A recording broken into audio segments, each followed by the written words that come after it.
বেআইনি নির্মাণ হলেই চলবে বুলডোজার। উত্তরপ্রদেশ থেকে 2 ডজন বুলডোজার অর্ডার দিয়েছি হুঁশিয়ারি দার্জিলিং এর বিজেপি সাংসদ রাজু বিস্তের।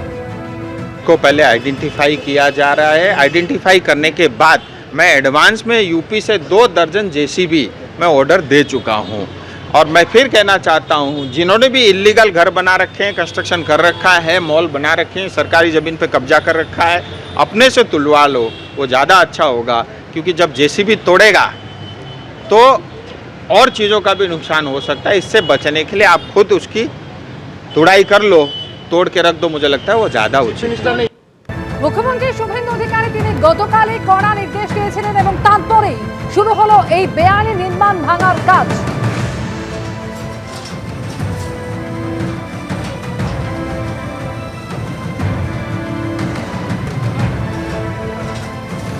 বুলডোজারের রাজনীতি তো তৃণমূলের রাজনীতি। জেসিবি মেশিনের গল্প ভুলে গেলেন? বিজেপির নেতার গাড়ি ভাঙচুর, বিজেপি নেতাকে রাস্তায় ফেলে লাথি ঘুষি চড়, তারপরে দাঁড়িয়ে ওই ওদের কে একটা বোম্মাদে যে আছে একটা কে, ও আবার একটা সময় যাকে হারমাত বলে ডাকতো তৃণমূল কংগ্রেস, কি বিবৃতি দিয়েছিল, গাড়ি ভেঙেছি, হাত পা ভেঙেছি, এবার মাথা গুঁড়িয়ে দেবো। বিজেপি ক্ষমতায় এসছে বলেই এরা এখনো জীবিত আছেন।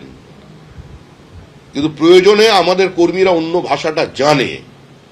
রাজ্যে কোথাও কোনো খুন হয়নি প্রতিহিংসার কারণে। যা হয়েছে তৃণমূল কংগ্রেস বিজেপি 3 জনকে খুন করেছে, আর বাদবাকি তৃণমূলকে মেরেছে। উত্তরবঙ্গের একজন কর্মীর বাড়ি ঘিরে ফেলেছিল, বিধায়কের বাড়ি ঘেরা ছিল, স্বতঃস্ফূর্ত জনরোষ লিঞ্চিং এ শেষ হয়ে যেত। আমরা দায়িত্ব নিয়ে তাদের সেখান থেকে সরিয়ে দিয়েছি, কারণ এই রাজনীতির আমরা শেষ দেখতে চাই। বেআইনি নির্মাণ নিয়ে পশ্চিমবঙ্গে এবার উত্তরপ্রদেশের দাবাই। মুখ্যমন্ত্রী শুভেন্দু অধিকারীর কড়া নির্দেশের পর অ্যাকশনে প্রশাসন।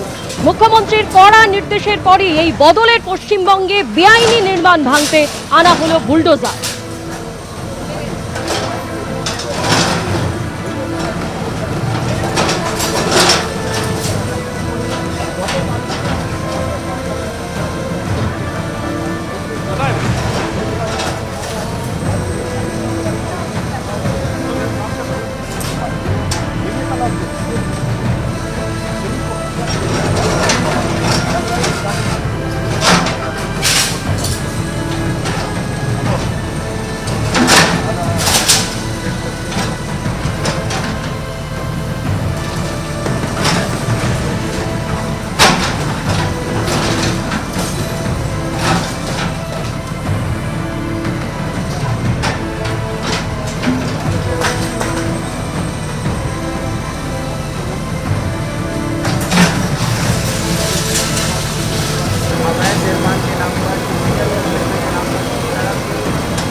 আইএসএফ এর বিধায়ক নৌশাদ সিদ্দিকী এই মুহূর্তে কিন্তু ঘটনাস্থলে এসেছেন এবং তাকে কেন্দ্র করে বা তাকে ঘিরে এই মুহূর্তে যারা এখানকার স্থানীয় বাসিন্দা রয়েছেন তারা তাদের অভাব অভিযোগের কথা বলছেন। আমরা দেখেছি সকাল থেকেই যখন বাড়ি ভাঙার এই কাজ চলছিল তখন স্থানীয় মানুষদের একাংশ এই বাড়ি ভাঙার প্রতিবাদ তারা করছিলেন, বিভিন্ন জায়গাতে তারা জড়ো হওয়ার চেষ্টা করছিলেন, কিন্তু তার আগে সেন্ট্রাল ফোর্স এবং পুলিশের তরফে তাদেরকে পিছু হটানো হচ্ছিল। কিছুক্ষণ আগেই এখানে ভাঙড়ের আইএসএফ এর বিধায়ক নৌশাদ সিদ্দিকী আসেন এবং তিনি ঘটনাস্থলে কাছাকাছি আসার চেষ্টা করেন, কিন্তু তার আগেই পুলিশের তরফে তাকে আটকে দেওয়া হয়েছে, একটা ব্যারিকেড করে দেওয়া হয়েছে এবং তাকে বোঝানোর চেষ্টা হচ্ছে যে এই ব্যারিকেডের বাইরে বা ব্যারিকেডের থেকে ভেতরে তাকে যাওয়ার কোনো অনুমতি নেই। এবং তাকে এবং পুলিশের সাথে এই মুহূর্তে যে ছবি দেখা যাচ্ছে, নৌশাদ সিদ্দিকী কথা বলছেন। আজকে সকাল থেকে আমরা এখানে যে ছবি দেখিয়েছি যে এই জিজে খান রোডে যেখানে মূল ঘটনাস্থল, সেই বাড়িটি ভাঙার প্রক্রিয়া চলছে। সেখানে বুলডোজার এনে গতকালকেও ভাঙা হচ্ছিল, আজকেও সকাল থেকে সেই বাড়ি ভাঙার প্রক্রিয়া চালানো হচ্ছিল। বিকেল নাগাদ তার পাশের যে বাড়ি যেখানে 6টি পরিবার থেকে তারা অন্যত্র শিফট হয়ে যায় এবং সেখানে বুলডোজারের মাধ্যমে ফার্স্ট ফ্লোর ভাঙার চেষ্টা হচ্ছিল এবং সেই ভাঙার প্রক্রিয়া চলছিল। তারই মাঝখানে নৌশাদ সিদ্দিকী ঘটনাস্থলে আসেন, গোটা বিষয়টি তিনি বোঝার চেষ্টা করেন, কিন্তু ঘটনাস্থল থেকে কয়েকশো মিটার আগেই ব্যারিকেড করে দেওয়া হয়। সেন্ট্রাল ফোর্সের মুহূর্তে ঘেরাটপ সেখানে রয়েছে, নৌশাদ সিদ্দিকীকে ভেতরে আসতে দেওয়া হচ্ছে না এবং স্থানীয় যারা বাসিন্দারা রয়েছেন এই এলাকার তারা তাদের যেভাবে এই বাড়ি ভাঙা হচ্ছে সেটা নিয়ে তারা তাদের অভাব অভিযোগ জানাতে থাকেন এবং এই গোটা বিষয়কে কেন্দ্র করে কিন্তু কিছুক্ষণ আগে আমরা দেখলাম যে একটা বাকবিতণ্ডার জায়গায় যায় এবং নৌশাদ সিদ্দিকী এখন যারা স্থানীয় বাসিন্দারা রয়েছেন তাদের সাথে কথা বলার চেষ্টা করছেন, কি তাদের অভাব, কি তাদের অভিযোগ। একদিকে যখন আপনারা দেখলেন যে তিলজলায় বেআইনি নির্মাণ ভাঙতে নিয়ে আসা হলো বুলডোজার, তখন অন্যদিকে গড়িয়ায় বেআইনি ক্লক টাওয়ার ভাঙতে নিয়ে আসা হলো হাইড্রা। পাশাপাশি দুই ছবি আপনাদের সামনে তুলে ধরছি। গড়িয়ার কামড়রোহিতে বেআইনি ক্লক টাওয়ার ভাঙতে গেল পুরসভার টিম। এই ক্লক টাওয়ার উদ্বোধন করেছিলেন অরূপ বিশ্বাস। ক্লক টাওয়ারের পাশে ফলকে উদ্বোধক হিসেবে লেখা রয়েছে অরূপ বিশ্বাসের নাম। আর ওই বেআইনি ক্লক টাওয়ার ভাঙতে নিয়ে আসা হলো হাইড্রা।